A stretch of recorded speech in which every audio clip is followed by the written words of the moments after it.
Move it. All right. So how did this come about? What's happening in the market? Why are we looking at, this home is for sale, and yet it's just sitting there, right? Yeah. We're seeing some of this. We're seeing some of this quite a bit. Agents are coming up and looking to brainstorm how to move listings because days on market are increasing and it's getting increasingly challenging. Absolutely. So we wanted to provide an opportunity to, one, review what we've learned from Shift, from MREA, from Calibre, and shift that into a think tank of some ideas that maybe you have not considered. So is that okay with you guys?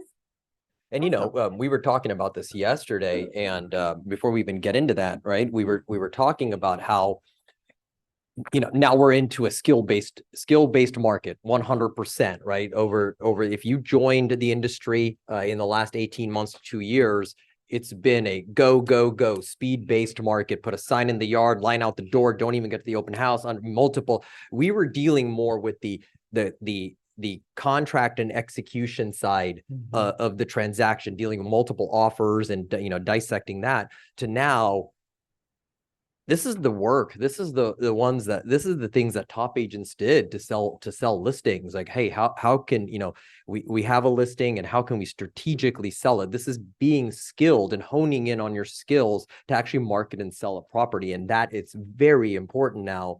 And that's why it's very critical. Yeah. And you really have to be a student of the game, because you really have to understand what's going on in this market. It's a little tricky, right? We are still in a seller's market, but it's behaving like a buyer's market. Sure. And you may think to yourself, well, there's still, not multiple offers. No, there are homes that are still receiving multiple offers. But what do you do when the home is not moving? I'd love to get some feedback on that, right? So you said something about, I love the way you put it. You said, hey, I'm trying to remember again. You said that, hey, even though this is a seller's market, yet it's behaving like a buyer's market. So I'd like to turn to some of our listing agents, producers, veteran agents that are in this, tenured agents that are in this audience. Why would you feel like that's the case?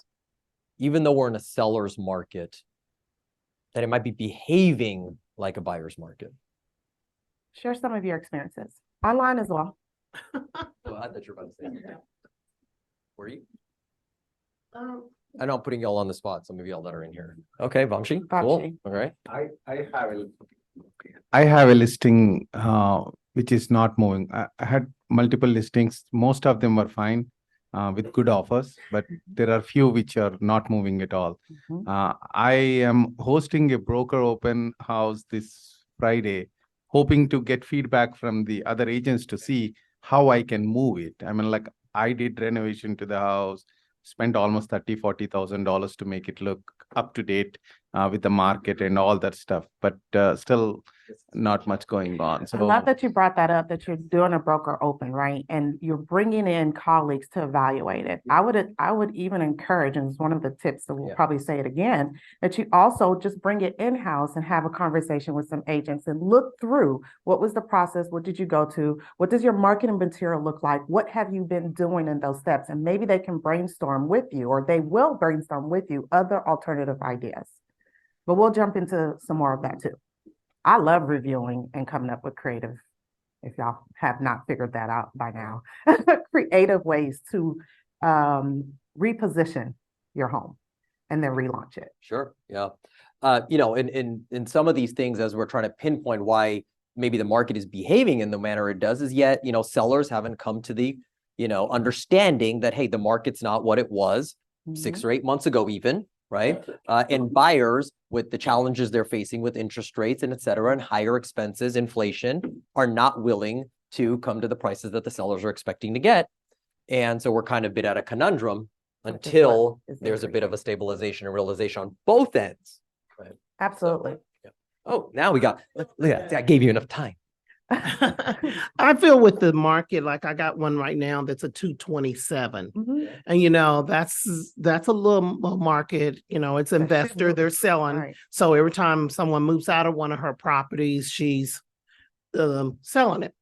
So my initial consultation with her was that you're in that market of a first-time home buyer, which is saying to me is that you're going to have buyers out there that's going to need money. So from the beginning, when I first did the listing agreement, I just went at her from the beginning that you're going to need to give 3% in closing costs. You're going to need to give this and this and this and this. I'm not taking the listing unless I get my sellers to understand that that's what they need to do, because based on this market out here and the buyers needing the money to either buy down the rate or do something, then that's what's going to help move that product off the market. So this listing she had on the market for 157 days through another agent. Now, you know, at 227, 230, it should have been gone, correct? Again, I don't know how I got her email. I do my email blast through command. And I tell my girl to keep my email blast going through command, just seeing who needs my help. So she called me and she said, hey, I think I need your help because I've been on the market and I just terminated because it was on the market 157 days. So at that point, I had to have that come to Jesus talk with her from the beginning. So when people reach out, just break it on down to them. You know, I'm not going to sugarcoat it, because when you sugarcoat it, she's already been on the market 157 days. So let's just go ahead and just break it down that this is what the market is like. This is what you're going to need to get it off the market. I love that. You're setting the right expectations from the very beginning, but that requires that you need to know what to expect. Right? That's the premise before that, right? You have to understand what is expected. She understands that market at that 227 price point to understand the buyer, right? Who the potential person that's purchasing this house is going to be. And that's regardless of what price point you're in. You need to understand who is the potential person who will buy this house and what struggles or challenges or issues or desires do they have so that you can market straight to that buyer. And she wanted to cut my commission too, because she's been on the market so long with the other agent. No, I didn't do that. I'm going to give you service. I'm not going to give you my money. Absolutely. Okay. So within a month, I had her under contract and we close her next week. So that's what I'm saying. You have to react to people out here and these sellers because they feel like they're not getting what they want, because in 2021, it made such a big difference to everyone. So you're going to have to really talk with them and sit down and just let them know it still reigns what's true. Really going on. Right. And that's one thing that agents need to do. So if you see houses out there and been on the market that long, and because it was totally remodeled, again, if they didn't set the expectations with her and let her know what she needs to do. Adjustments she needed to make. Absolutely. I think Dale had something he was going to say. Conversation could be, thank you. Part of the conversation could also be, though, with a resale, this is what new home builders are doing to attract buyers to those homes instead of the resale business. So if we're throwing all types of closing costs towards the transaction, if we're helping them buy down the interest rates, if they're adding all types of different incentives, that may be also another way to get a person to say right up front, just like Sharon said, here's what you can expect it to take in order to get your house to move. I hope you guys are writing all of this information. They all are. Down, I see them. I see them all writing it down. Recording it, because part of this, we'll talk a little later also, that you're going to tell a story, right? You're going to tell a story, and part of your story, because MLS only allows you to do so many characters, and it doesn't quite convey that what's necessary for that buyer, right? So with all of this information, you can take that to social media, you can take to various things. I'm getting ahead of myself. Yeah, I know, me too. But to make sure that you cover it. Well, and the fact I was already thinking that about the MLS, right? There's only certain, even with the character limit, there's also certain things we can and cannot say. Absolutely. Right. So how are we going to convey that message if we're offering some kind of, strategic financial benefits or any kind of, you're not allowed to put any of that stuff in there. So it gets kind of buried. This goes back to, Vamshi's comment, and what we're going to talk about a little bit is reaching out to agent. Yes. And, you know, that's the best way to convey some of the incentives that we're laying in our listings. Yeah, but we are getting ahead of ourselves. Okay. Well, So, but I love that. And it's almost like you were planned, right? Is setting the right expectations from the very beginning. We know only two things affect that house moving: price, condition. Location, yes. However, we can't do anything about that. These are fundamentals. So it's just price and condition. And you can push the lever on price to offset some of the condition, but knowing that condition is still a factor, what are you doing to compensate that? Right? So that's something we're going to dive into a little bit more as well when we come up with some alternative things for you to do. right. And then don't forget the simple math and shift. Either you're in the market or you're not, right? So, and that could even be as little as $10,000. We see it in the activity, right? Do your research, run the numbers. You can see the activity going on listings or listings surrounding your listings in the area. And it could be, it could be crickets. And then a price adjustment, which we'll get into, can really have the floodgates open, because either you're in the market or you're not. I love how you said, go look at what's going on with the listings. When it comes to conditions, go compare what's happening and show your sellers the pictures. Now, you may say, oh, my sellers don't have the money for this. So what do you do when that's the challenge, right? What was that, Keely from Free Model? So tap into other resources that allow, if there's enough equity in the home, if there's enough space and room, then companies like Free Model can go in there and they can do some renovations, very light based on what's on the budget, and get paid at closing, right? So what are the resources that are out there? You also need to go know that and have a running tally of lists. It could be CertaPro, right? Yeah, maybe So you need to who are repaint the vendors? house. Right. Hey, guys. If you have a situation where your home is a little older, the people have been there for quite a while, maybe the kids inherited that home, well, then don't add to the problem by not removing some of those stuff. If it needs to be bare, make it bare. Take the curtains off, take everything out so it's just a blank slate. And then use some digital marketing tools, like pay somebody to go insert some things to stage the home, because staging is becoming important yet again. So stage it via virtually or actually stage the home. You may have a whole warehouse full of items like Kimprut does to stage the home. So these are just typical things that you would do, but don't miss out on it. Don't miss out on getting great photos. Don't miss Very out on important. it. I think people have become a little lax on videos. Don't miss out on shooting videos for the home. The videos that can go on the MLS, now they have the floor plan. That was a huge desired item. So put the floor plans on there if you can. I saw yours. You should have put it on the list. The floor plan, right? Feature, add that. HAR has that feature on there. So take advantage of what the features that are out there that MLS is already providing for you and the office is providing for you.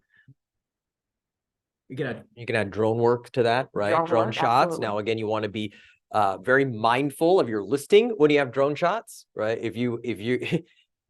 If you have power lines in the back, you may not necessarily want drone shots, right? Our goal is to attract us, right? What's our goal as a listing agent? Yes, to sell the house is easy to say, right? But our goal is to attract as many consumers as we can to the product, which will in turn have a better chance of selling the house, right? So you want to always bring positive light to your listing. So if you have power lines in the back, okay, there's nothing avoiding that. But now if you're going to highlight that in a drone, well, you're not going to be sure if that consumer is going to love that house so much if they show up that they won't mind the power lines, right? Absolutely. Yet if they see it just off a picture, they may not even come.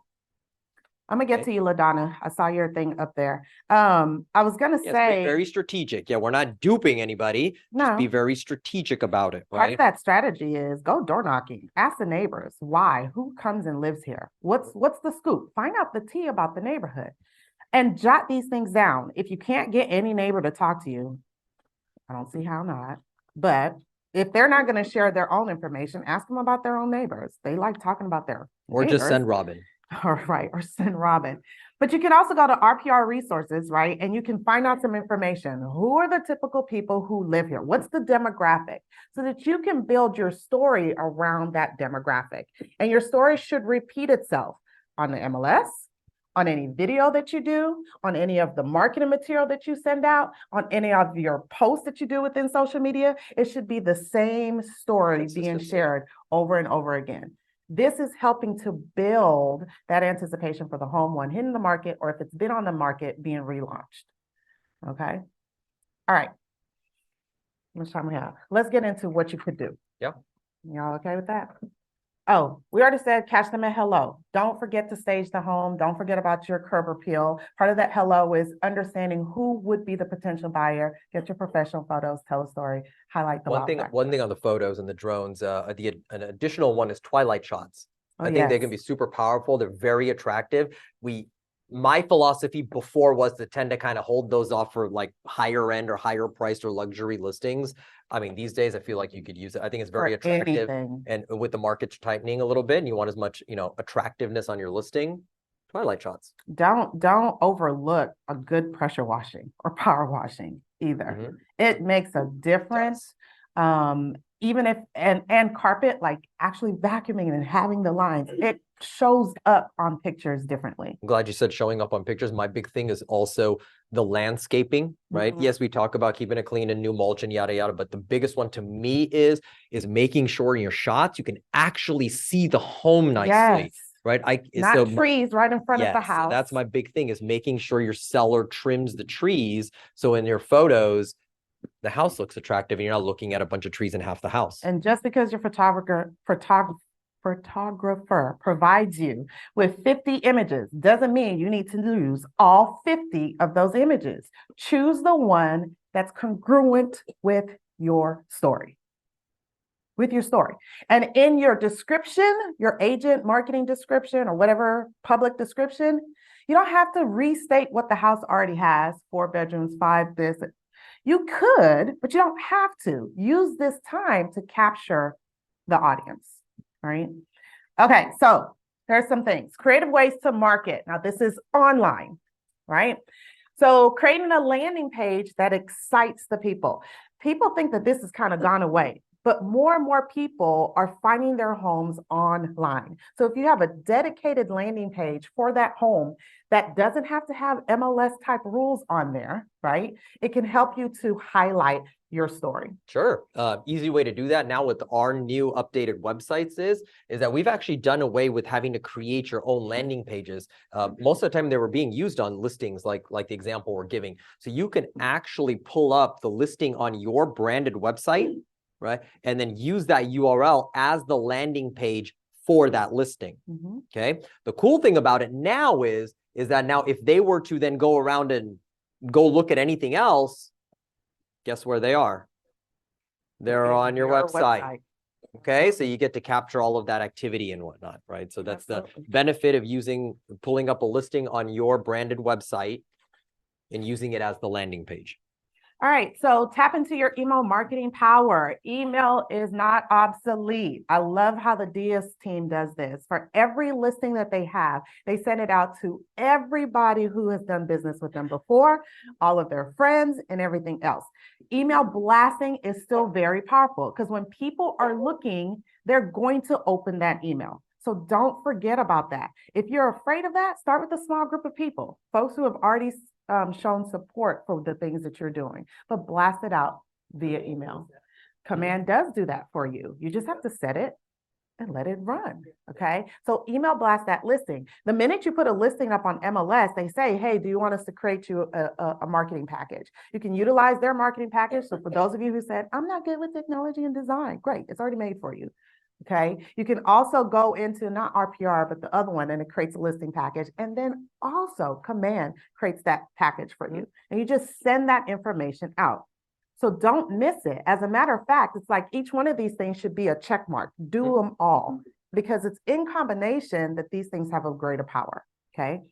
In sales, they say you have to touch somebody 7 times. Well, I'm glad you said touch somebody 7 times. Some of these activities, you're killing 2 birds with 1 stone. If you're blasting out an email to an email with the listing on it, guess what? You're also touching your database. That's another touch. Right. And the cool thing about doing it in a tracking system like Command or anything like it is that you're going to be able to see all the activity that's happening, right? It's a data game and we're a big player in that. So you can see who's actually opened up and looked at your listing. But make it enticing. right? The images should be enticing, the subject line should be enticing, and then the information shouldn't be belaboring, right? It should be very simple, something that makes them go to the next step. Okay. Yeah. So don't put too much into it, but it encourages the reader to want to learn more. Add some videos in there, send them to your blog, send them to the landing page. But the email blast is still powerful. All right. Want to say that one? With the blog? No. So you can also make it fun. Oh, I'm not fun. You're right about that. Okay, so don't oh, don't start. Okay, so make it fun. Use GIFs and memes. Create those little things that are out there. Put those things on simple things like Instagram, TikTok. So the social media, it's easier. Or send it as a quick text. Some of the GIFs. So find something simple, quirky about the property or highlighting a specific feature, and then send those out as well. And then use that to get a buzz on social media. Okay. And to add to the fun part, gamify things, right? I love that aspect, right? Whether it's we're talking about email blasts or social media or, something we're going to get into in a little bit about experiences, gamify it, make it attractive for people to actually come and see or, actively participate, right? So what do we say about what do we mean by gamify? Have some kind of contest or have something that attracts, whether it's the consumer that's looking to purchase that house or even your database or sphere who could potentially pass that on to somebody and bring a consumer in. Absolutely. Right? Yeah. Again, get a buzz on social media, either through the story or you do a certain sighting, and maybe you're hiding something within the house and then people who find it or whatever it is, but get a buzz on social media about the product. I'm looking at the time, so I'm moving forward. Go for it. Including partnering with a local micro influencer. Who's an influencer within that neighborhood or that community that you can partner with to create a bigger buzz, right? So find somebody. Being an influencer is the thing now. So if you're not an influencer, find somebody else. Or if you are an influencer, partner with another influencer and have them help you to create more buzz on that. Influencers are not just about fashion and everything. You have some people who are tax influencers. You have some people who are investing influencers. So find whoever the avatar of the people who are going to be there. Find an influencer that's going to assist with that and blog about it. Blog about your experience, blog about the home, blog about, you could take a feature like an outdoor feature that the home has, and you can create a blog on top 10 colors that go well with, I don't know, outdoor seating. I don't know, right? And you can share that blog in an email marketing too. Okay. What can you do offline? So from an offline standpoint, again, using storytelling to sell a lifestyle, not just the home. I'm looking at Linda sometimes because we just went through one, right? That we looked at that home and you could tell within that picture that this home is screaming for a specific lifestyle. So tell the story about that lifestyle so that that person can say, I see myself in that house. Attract attention with unexpected gimmicks. 'Tis the season for a lot of unexpected gimmicks, right? Halloween is coming up. If you celebrate that, don't celebrate that. Go beyond just your traditional yard sign. Use something else to call their attention to beckon them to come to that home. Yeah, absolutely. Right. So this can segue even into open houses, right? Where experiences and events, right? Focus on experiences and events. Make it an experience or make it an event. It doesn't have to be an open house. For those that think that open houses, don't work or whatnot, let me tell you something, they're absolutely back. Now, every listing can be different, right? Every listing has, different activity, yet what we're seeing more and more of is that there's increasing activities in the open house. Now you got to be mindful of how you're attracting it, being purposeful about when you post the open house, the marketing you're doing behind the open house. You will see in some cases, we're seeing more activity coming into the open house than we are showings themselves. All right. So go ahead. You can leverage a couple of these things with that. So let's say there's a local restaurant that everybody loves their tacos, right? Then on Taco Tuesday, you host an open house and you have partnered with that business to have those tacos at that open house. You don't even call it an open house. You just do a pop-up, a restaurant pop-up. at this location, Mhm. and it's your open house. Yep. For Taco Tuesday. Or use any other unusual day that they have, National Yeah. Sibling Day. Create memories with your sibling and you have a photo op at your open house. Yeah. Right?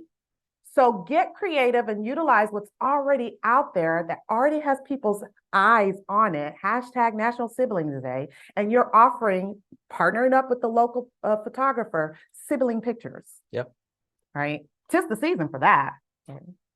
A local park, a dog, whatever, dog parks, all of those things are helpful. And for those of you, especially the newer ones that are thinking, oh, well, that's, there's a lot of, finance or financial, there's a financial aspect to that. It doesn't necessarily have to be about spending money, right? Mhm. If you find and partner with the business, a local business and say, hey, if I brought you clients, would you give a discount to the clients that I brought you? Mhm. Right? Hey, how about do you mind if I give away a 20% discount for your services? Mhm. How many local businesses do you think are going to say no to that?